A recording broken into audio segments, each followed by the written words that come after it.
నమస్తేనా? నేను త్రిపుల రాజగోపాల్. నేను పత్తికొండ మండలం చిన్నల్తు గ్రామానికి వచ్చాను ఈరోజు.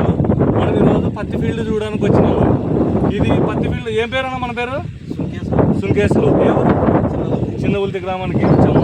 మనకి ఇది ఏ విత్తనాలు వేసినావు, ఎలా ఉంది, ఎక్కడ తెచ్చినావు? ఇది పత్తి ఇప్పుడు వెరైటీ వేసినావు కదా, 4 ఎకరాల్లోన 3 వెరైటీలు వేసినావు. ఇది వారాహి అనే వెరైటీకి వచ్చినాము. ఇది ఎక్కడ తెచ్చినావు, ఎలా ఉంది? ఇది ఇప్పుడు దోమపోటు కానీ సైడ్ బ్రాంచెస్ కానీ ఎలా ఉంది మామ ఉన్నది? త్రిపులార అంగట్లో తెచ్చినాము. ఓకే, 70 రోజుల పంట. ఇది 70 రోజుల పంటకు గాను ఎన్నిసార్లు కొట్టినావు? ముందు 4 సార్లు కొట్టినాము. 4 సార్లు కొట్టినావు. వారాకి సూపర్గా వచ్చింది. ప్రతి కొమ్మకి 4-5 కాయలు వచ్చినాయా? ఓకేగా, చూడండి.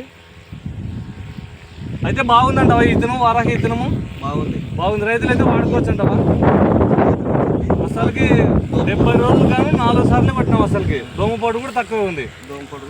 ఓకే, నుంచి పత్తికొండ దేవునికొండ చిన్నల్తు గ్రామంలోనే అసలు వారాహి ఇత్తనము. ఎక్కడ చూసినా కూడా వారాహి అనేది అసలు ఒక కొమ్మకు వచ్చేసి 4 కాయలు అనేది సెట్ అవుతుంది. చూడండి మీరే. అయితే రైతులు వాడుకోవచ్చానా? ఓకే.